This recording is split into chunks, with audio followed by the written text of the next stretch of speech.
Alright, welcome back to Game 10 of Lucid's 2022 tournament, where we are playing Phlegra. It is turn 67, and we are expecting a lot of attacks from Atlantis. And lo and behold, we also catch a battle between Marignon and Michelin, which is probably relevant to our future.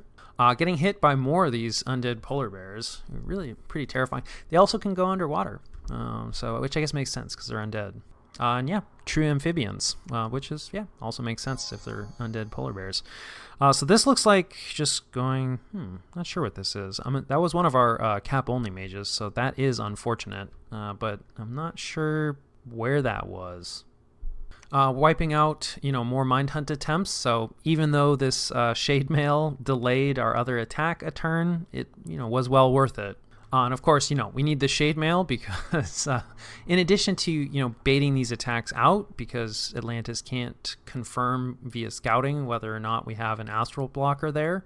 And in the battle, of course, the mage doesn't show up. Also, any of our mages that do not have a Shade Mail tend to get eaten by those undead polar bears.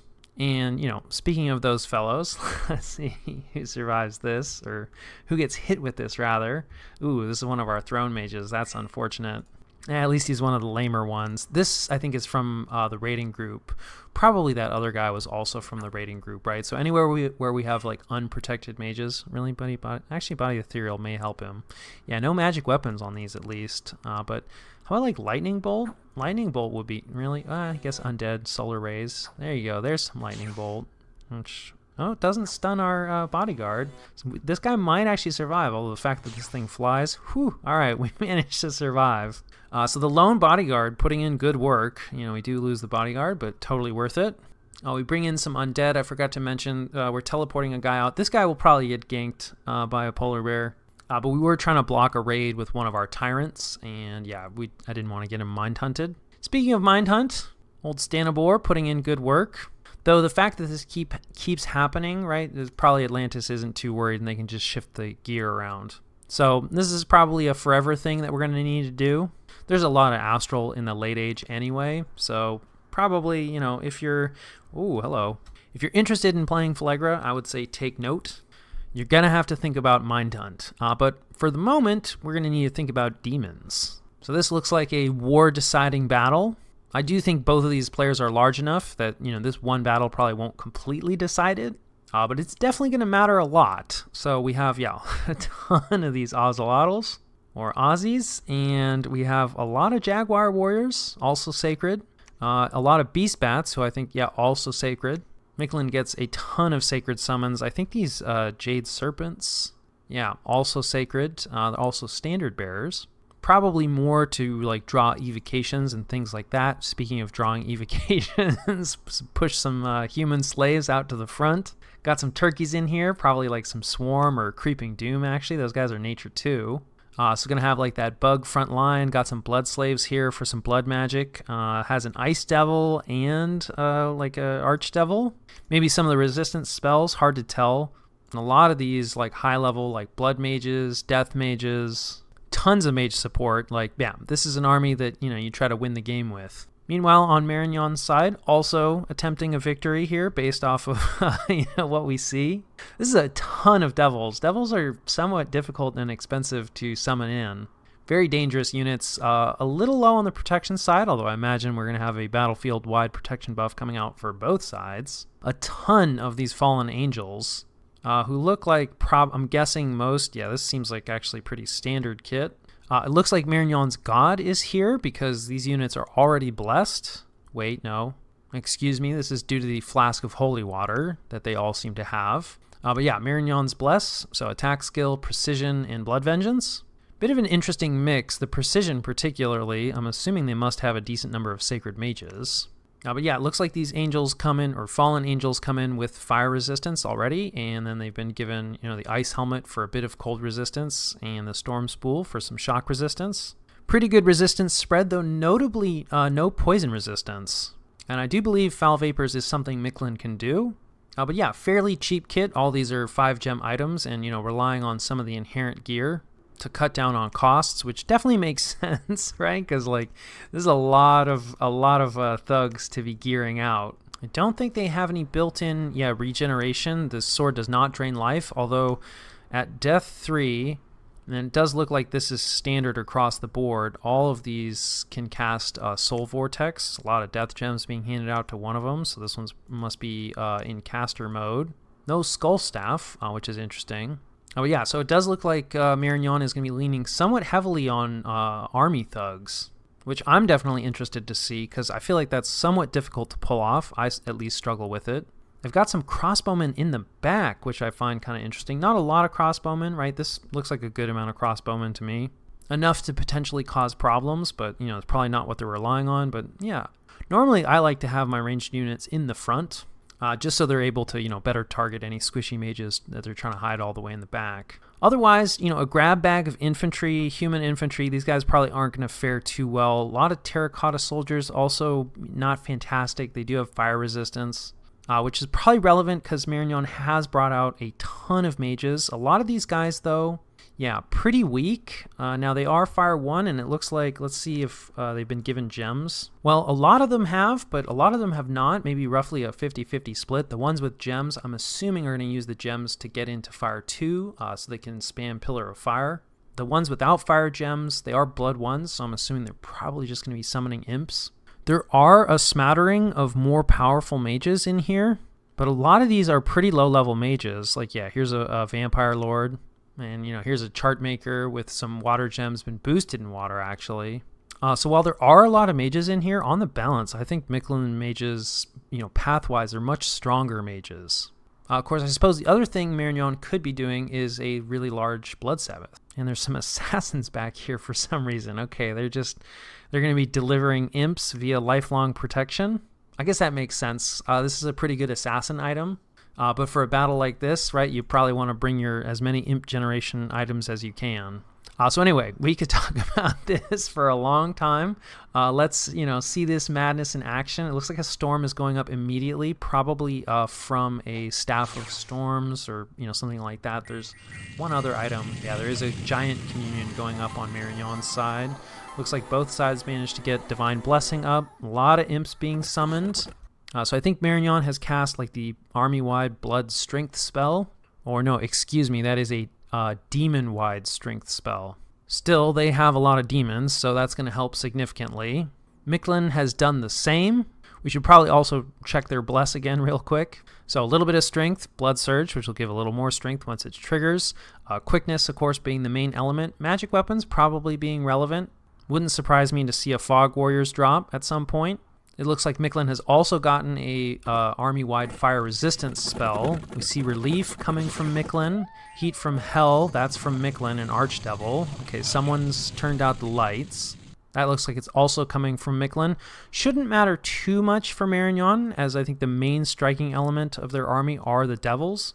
And they have full dark vision. It looks like Foul Vapors has gone up, which could be pretty important. That's coming from Mictlan. Howl also coming from Mictlan. Does look like Mictlan is getting the majority of the army-wide spells, so that could be pretty significant. Looks like a Doom, looks like a couple Dooms. Creeping Dooms, there's all the bugs coming out. It looked like a Fog Warriors on Marignon's side. It was. Also, it looks like the Arrow Fend has gone up, so Air Shield for Marignon's whole army. Probably not going to matter too much considering Mictlan's composition. It also looks like they've gotten the army-wide shock resistance up. And then, of course, I think probably everybody on this battlefield is cursed. I mean, this is kind of a cursed battlefield. Team-colored squares, of course, so we can kind of see what's going on. Pretty sure some luck got out there. Yeah, so similar story on Mictlan's side. We got a Fog Warriors, Will of the Fates, so everything is all living units are lucky on Mictlan's side. They also got poison resistance up, or possibly beast bats just have poison resistance.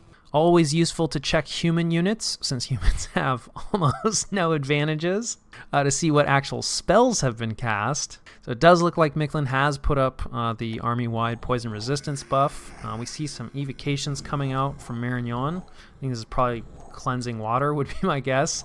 Battle's slow to a crawl. And computer's not loving this. We see some Frozen Heart coming out, which will be really effective against the Devils, although this is a lot of stuff to Frozen Heart your way through. On the balance, though, right now, this is definitely looking... Okay, time stop, so it's not just my computer. So that's coming from Marignon, which is pretty interesting. Not really sure what they're trying to get off. Possibly a Master and Slave or something like that. They should have some Astral. They do have probably a massive... Sabbath going on. No poison resistance. We can see the poison starting to stack up. Man, I hope they didn't forget it like I did in my battle. I can actually see... Okay, here's a Communion Master. So 29 Communion Slaves, 4 path boosts for all the Masters. No way to know how many Masters there are. Significantly fewer than 29, I would imagine. But probably still plenty of them, so hard to say what Marignon is trying to do with this time stop, but they have a massive communion. They could be casting a lot of nasty things. I do think they are outnumbered. Devils are pretty good troops, and while some chunks of what Mictlan have are pretty chaffy, you know, a lot of their sacreds, especially with quickness, are not. The thugs so far not really moving in, not flying in at least. Probably have been set to advance and cast spells, I think, which I do actually kind of approve of. Looks like there's some attack rear here from some of the Ozelotls. I wonder if some of these have not even been set to advance and cast spells and are actually just acting, yeah, sort of as, you know, bodyguards, not actual bodyguards. But, you know, just sort of spaced out, right, to try to catch flyers. You know, Marignon, of course, knew that Mictlan was going to bring a ton of flyers to the table. Of course, there is a storm up, so, yeah, nobody can fly anyway. So, yeah, these guys have just, you know, waddled their way to the back on foot. All kinds of spells coming out. No protection buffs? That can't be true. Yeah, I just forgot to mention it. So Marignon did get either Army of Gold or Army of Lead. Looks like probably Army of Lead, though there could have been an anti-magic cast in there as well. Regardless, they also have a magic resistance bonus on all their units. Some Weapons of Sharpness has come out on Marignon's side. Probably hasn't hit everyone.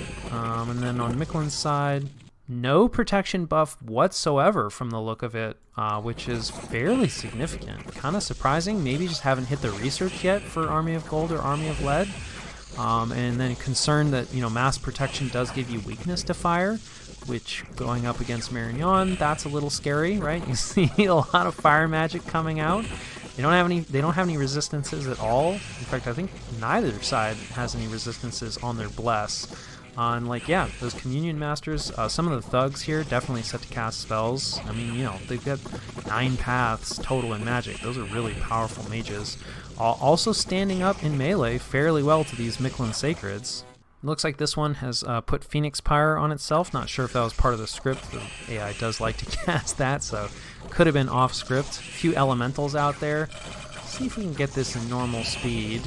May just have to be careful about scrolling around. I do think this is going to be a fairly long and grindy battle. The luck on Mictlan's side, of course, is going to be, you know, doing them a lot of favors, even without that protection buff. The luck on the bugs, which they did manage to get, so they managed to get the bugs out before the majority of their buffs. That's, you know, going to be pretty annoying to cut through all those lucky bugs with Mist Form.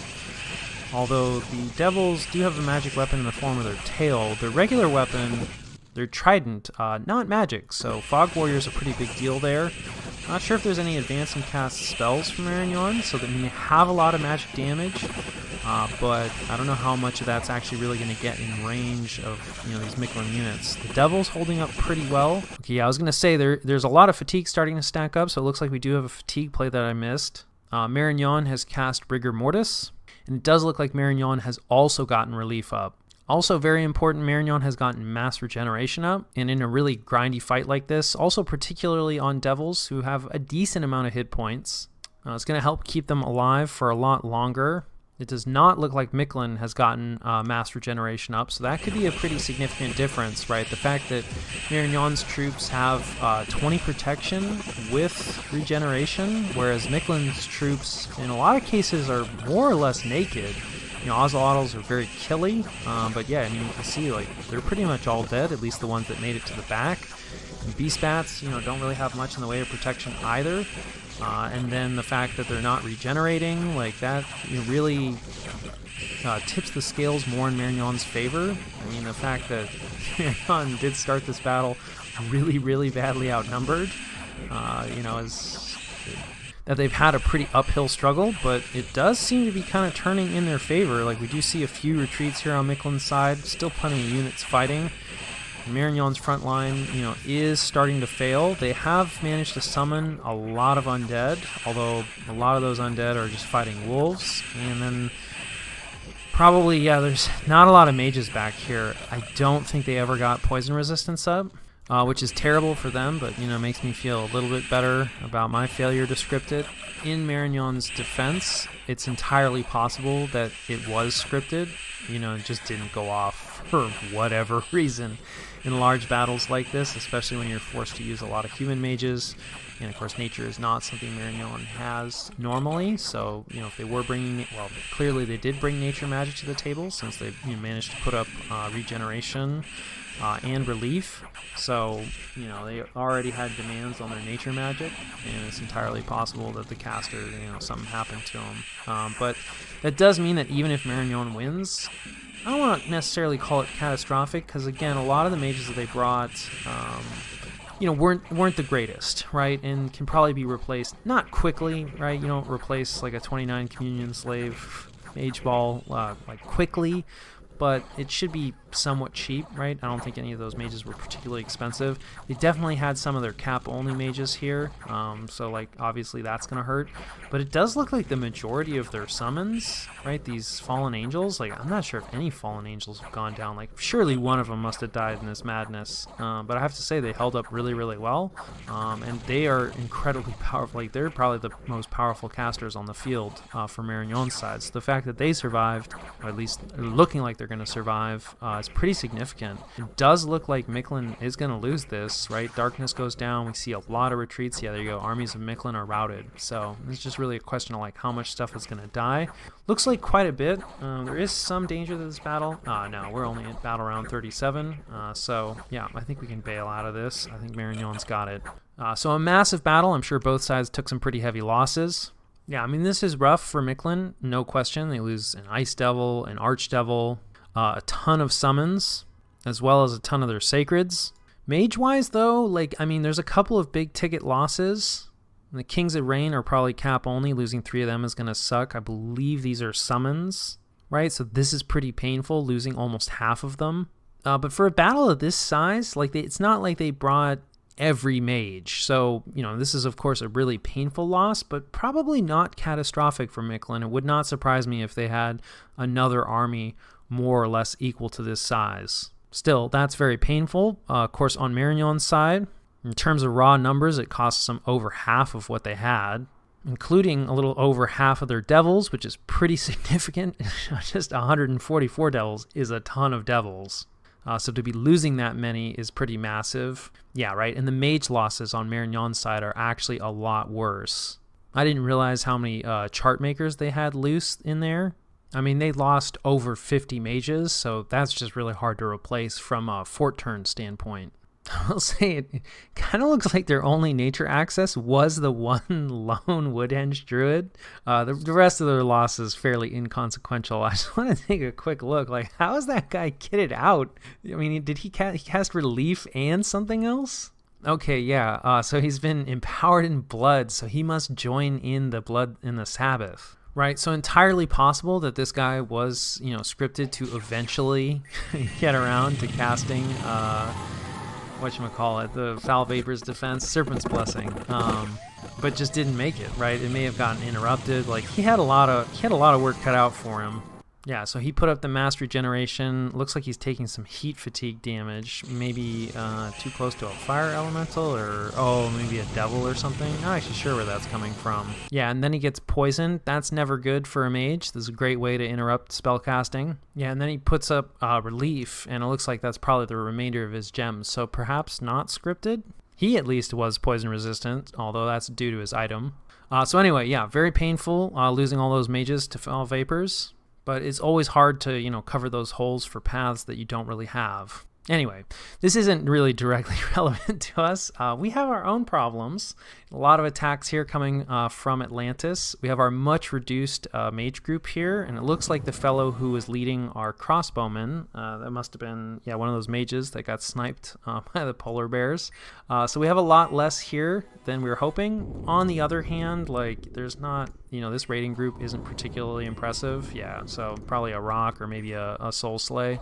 But yeah, we really, can't afford, with those polar bears running around, any like mage heavy group like this for raiding or counter raiding, it's gonna bleed out fast. Still, we do retain the province, so always nice to be winning battles, but it's not. I don't think that raiding group is gonna pay for itself. And then so Atlantis looks like this is probably a split from that giant army that's in Raga, so they split some of it out to raid back a province, and probably will be able to block off and destroy like our 2 Mouflon raiding groups.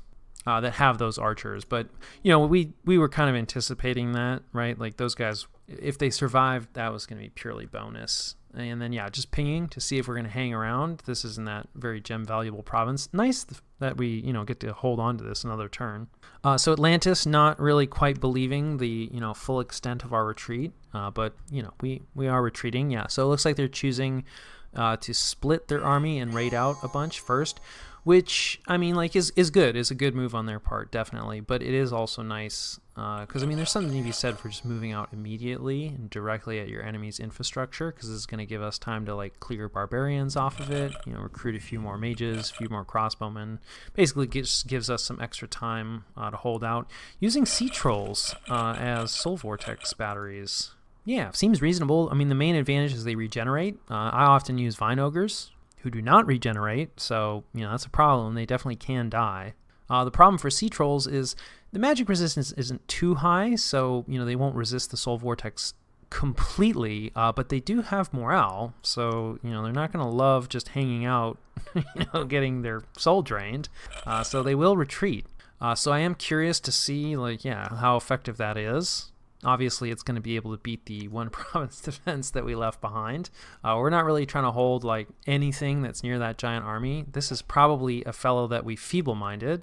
Oh yeah, from the mind hunting. So nice to see we're getting rid of that guy. He might actually be able to take this. We might have to invest a little more in 1 province defense. That's hilarious. I think he totally is. All right, come on, buddy. You can beat this feeble-minded Atlantean. He is an Atlantean, right? So yeah, they both damage each other. Oh yeah, that is amazing. I kind of like that. Obviously, losing a province that way, a little on the embarrassing side, but you got to respect that. So we'll probably commit maybe 3 PD from here on out. Something like that. We'll have to play with it. That's definitely not something, I didn't test against feeble-minded, forgiving fathers. That wasn't a scenario I had envisioned. And then, of course, these are our tyrants just stomping around. They bump into some province defense. But that's not really a problem for them. This is probably still connected, so, that's nice. We've talked about how that rating is going to become less and less critical, but that's a dangerous enough group that Atlantis needs to think about it. But the main thing is that they can't really threaten any infrastructure that way. So it looks like this is the group that's coming after our throne, and they are not wasting any time raiding around. Not that they really actually have any raiding options. So they're moving right into that throne. We just have a little bit of province defense left over here. May want to move out. I don't know what we would use for a spoiling attack, but may need to try to think about that. Because, I don't know if we want to face this army in its full form. That said, trying to remove those forgiving fathers is going to be a lot tougher. 20 hit points, significantly more than what humans have. Can't really earthquake them as effectively. And they probably have better magic resistance as well. And then, of course, we're getting rid of the barbarians. The main thing here is just, do we use any gems? I really, really hope the answer is no. Yeah, so, no gem usage, so that's good. Ideally, we will have lost nothing. Hey, we even recruit a barbarian to our side, though I do use the word recruit loosely. And then this is our combined raiding group, the Mouflon, and we run into nothing here. So Atlantis doing a good job of not trying to hold, provinces that they're not expecting to hold. So the raiding war continues. It went okay for us this turn, but, like I said, now that we can't really challenge some of those armies in the field, it limits our raiding options. So that probably will turn against us, at least until we beat those armies, because we totally will. Man, I know it's Misfortune 3, but I think, isn't this 3 turns in a row, barbarians?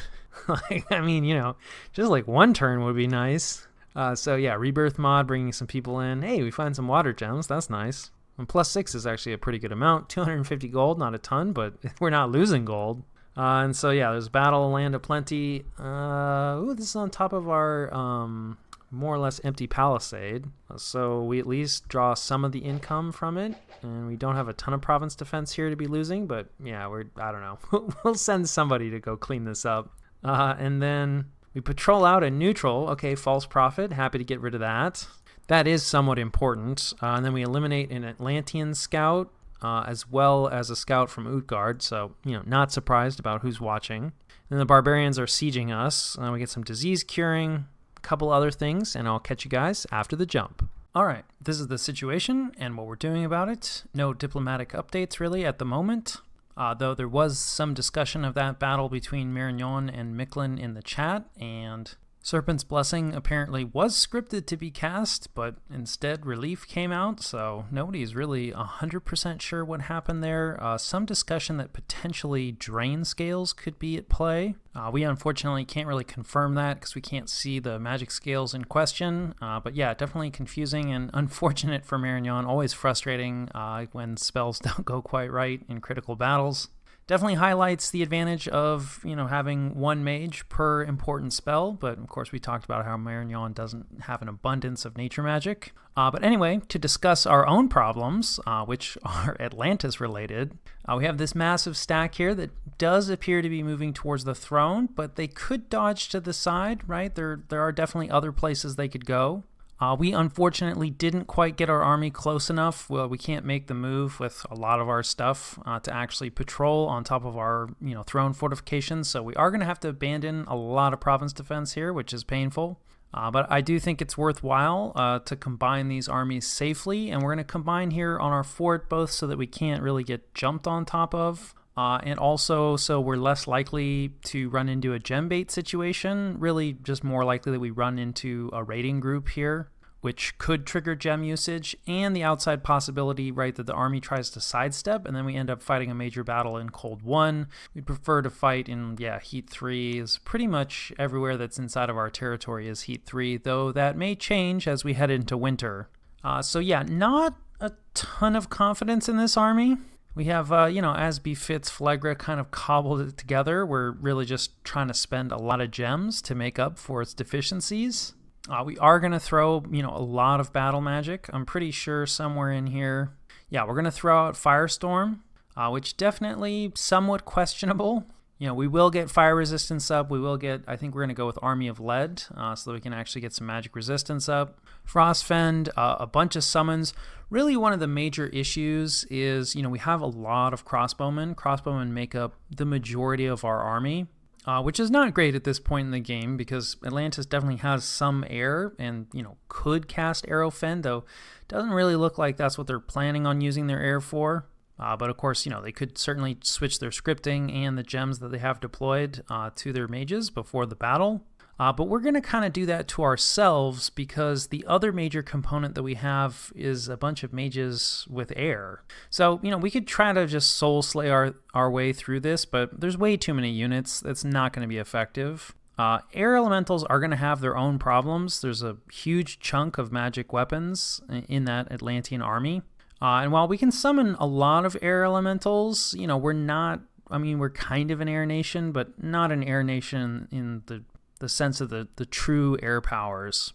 Still, I think it's probably worth summoning all these air elementals, and if we're going to be doing that, and we have a bunch of, air mages who can then hopefully drop some thunder strikes, then it makes sense to be casting Storm. This is in direct opposition with our Crossbowman Flaming Arrows play, as well as actually, now that I'm thinking about it, our Firestorm play. It's not a huge deal when it comes to Firestorm. It'll increase, the fatigue on some of our fire casting, which we are planning on doing, right? The other bit that we have a lot of is we have quite a bit of Pillar of Fire casts.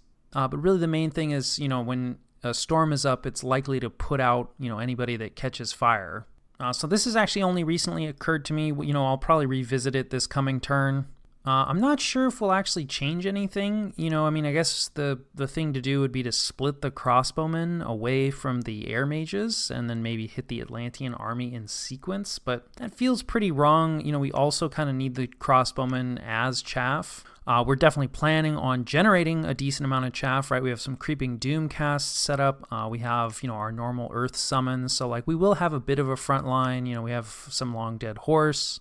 Hopefully at least one of these guys, yeah, actually both of them will go into melee, you know, and hopefully tie some units up. But if we cut the crossbowmen, then, you know, a lot of our mages become fairly uncovered, particularly if there's any flying units in that army at all, which there aren't really, but, you know, you never know. There could be some flying summons. So, yeah, I don't know. We'll probably still hit. Maybe we just won't cast Storm. Again, in a lot of ways, this is kind of an incoherent army for late-age Phlegra, you know, kind of highlighting the issues with trying to use, like, a lot of indie mages, is that they're, you know, often going to be at odds with what you're trying to do nationally. So we'll see. There's definitely a lot of strong things in this army, but Atlantis' army is pretty strong, too, so I think, at best, it's going to be a nasty battle. At worst, we might get soundly thrashed. Definitely some concern about, you know, routes. Obviously, our crossbowmen do not have fantastic morale. If we do get routed, you know, we do at least have a tyrant moving up, and we should have another tyrant, yeah, about to finish. Now, we'll have to gear him out, which, because we're deploying so many gems in this battle, we have to hold off on forging that fellow's gear. But, you know, we will at least be able to attempt throwing like a couple tyrants at them, you know, probably with some friends, you know, to help point buff them. Essentially try to do the same things that we were trying to do to some Atlantean stacks earlier, but hopefully more successfully this time. Obviously, you know, it didn't work out for us previously. But we might be able to adjust the gear a little bit, and both of those attempts didn't really have, you know, any point buffers to assist them. So possibly there's something we can add. You know, we'll lose a lot of mages if we lose this battle, but, you know, we haven't completely stripped every mage. We'll certainly be able to bring a few more mages out to help them. So we won't be completely defenseless if we lose this fight, but if we lose it badly, that's probably going to be game for us. So we'll see how that goes. And of course, you know, Atlantis may dance a little bit. That's the other problem with this army. It's going to spend a lot of gems. So it's not entirely possible Atlantis jumps on this fort, sees our giant army nearby, and leaves enough stuff like, say, a Wind of Death trap behind on top of the fort, and then, you know, moves their army out laterally. In retrospect, maybe should have we left behind some researchers, you know, so we can get some research out, and also thinking that, like, well, you know, we could commit them to the battle, right? They could break siege at the same time we're moving in. It's possible we get pushed, but, you know, it's not the end of the world if these guys break siege on token force. And so that way, you know, we don't actually have a temple here. Like, losing a fortification, we would lose the throne claim, you know, which would suck a little bit. It's not the end of the world for that particular throne. But now, you know, this will be a one-turn crack on this empty fort. I'm almost sure of that. And now, like, there's enough mages that we've left behind in here, pretty much just all shackled mages. It would be a little painful to just let them storm, so we kind of have to walk into what could very well be a Wind of Death trap. Would not surprise me. But, you know, if we don't walk into it, then we're just letting our fort get taken uncontested. We could certainly try to split out, you know, our tyrants, right? And, you know, maybe soften up this army with our tyrants. Yeah, I don't know. We'll see. This is not a great situation for us to be in. Maybe have to adjust some of our mages to ensure that we have, like, a little more soul slay, hopefully with some penetration gear. We do have one fellow that's set up for that, but maybe two fellows who will hopefully soul slay before the Wind of Death goes off. From what I recall, I don't think Atlantis really provided their Wind of Death caster any, you know, particular magic resistance gear. But we will need to ensure that we might kill him if we soul slay on round 2 or 3, but we'll definitely eat the Wind of Death. You know, if we soul slay him on round 1, it should work out for us. Because I believe Soul Slay casts faster than Wind of Death, but, you know, there's a decent chance, even with the penetration gear, that Atlantis' caster will resist, you know, one Soul Slay, hence the need to maybe set up, you know, some more fellows to do some dedicated Soul Slay. But, of course, you know, then that cuts into our air elemental production, so if we end up fighting a battle instead of the trap, yeah, it's a problem. But definitely have to think about this, because this could decide the war. Otherwise, we have like kind of this heavy raiding group over here. We're going to move this guy in and patrol. I do think we can handle this. There are some forgiving fathers here, so we will probably have to eat some soul slays. But I think we can handle it. You know, we've seen how that's failed for us before. But we were up against a lot more casts in that case, so I think for a much smaller group like this, odds are in our favor here, which is nice because it's not looking so great elsewhere. We're probably just going to use this tyrant to clear out these barbarians. We really just, you know, I don't know, we could try, I guess throwing maybe some fire elementals would be the better play. The other advantage of pulling this guy back, right, is that, you know, if everything goes wrong, then we have another tyrant to throw in this direction before our capital is taken. At least in the good news department, we do finally have, you know, our long dead horse and tyrant moving out. We're going to take the underwater first, hoping potentially to catch this group, right, as it maybe moves into the lake, you know, with an eye to getting into our territory and causing us problems. And of course, you know, holding this lake will provide some, you know, decent scout information, and then we can jump on top of this fort. We can also potentially combine with this raiding group, which is just going to hang out here because I think there's way too much province defense here. There's a good chance this group, you know, moves on top of this fort to try to catch us. I think we'll lose. You know, we didn't really have the money, unfortunately, to dump into province defense. But I also think that, you know, there's a good chance that only this group will hit here. I don't know if we're going to be, you know, like, yeah, we'll probably lose that fight. In fact, yeah, we'll almost certainly lose that fight. But yeah, I don't know. There isn't really, I guess we could try to raid here maybe would have been the better choice. Yeah, looking back, like it's kind of an unexpected move. I don't know why you would move this group into here, and, you know, like jumping on top of this fort, I feel like is a thing that people like to do. But also possible these groups combine. Anyway, if these raiders survive, we'll probably try to move here and maybe combine with our underwater group and then bring everybody back on top of this fort. You know, it'd be nice to save these guys. They're not high value, but if we can save them, we might as well. And then, you know, just dancing around inside of Atlantis' territory, causing problems. So this is, yeah, our tyrant group, our 2 tyrants moving out. And then we have our 1 tyrant moving into here. And then I think we're leaving behind, we're leaving behind the crossbowmen who will be picked up by these mages. These mages will probably go home, you know, any of them that survive anyway, right? There's probably they probably won't make it home actually, because looks like, you know, 2 polar bears a turn. But they can at least, you know, move these crossbowmen a little closer, or, you know, maybe just dive in with reckless abandon. Since it's unlikely they're going to make it home anyway. Definitely can't afford to do any more groups like this. Because, you know, they're just going to get picked off. Otherwise, we're just hanging out, you know, waiting to receive another attack from Atlantis. It does look like the god has moved out from Raga. I think it's back in the capital. So looking like Atlantis is feeling fairly secure here. Probably this will be moving out in the not too distant future. And I think that covers the majority of it, you know, doing a little bit of troop recruitment here along the border, and that's pretty much it. Ooh, recruitment here, that's unfortunate actually. Definitely should have canceled this. And then, you know, not too much in the way of mage recruitment. I'm sure we have a scattering of mages somewhere, hopefully. Maybe not. Yeah, here's a shackled mage. Possibly too high on the shackled mages at this point, but, you know, I do think that we leaned a little too heavily into the oppressors early on. And so, you know, because we're going to be burning out the shackled mages pretty consistently, like I do think we kind of need a large supply, because if you run out of the shackled mages, the oppressors are kind of useless. So anyway, we've talked about that at length. Always a little weird to be recruiting mages that literally can't be used in combat without other mages. Like, you can't even give these guys a gem and have them go do something. So yeah, it feels a little weird to be mostly recruiting these guys, but like I said, I think we will need them in order to keep the rest of our mage core effective. So yeah, I think that more or less covers turn 67.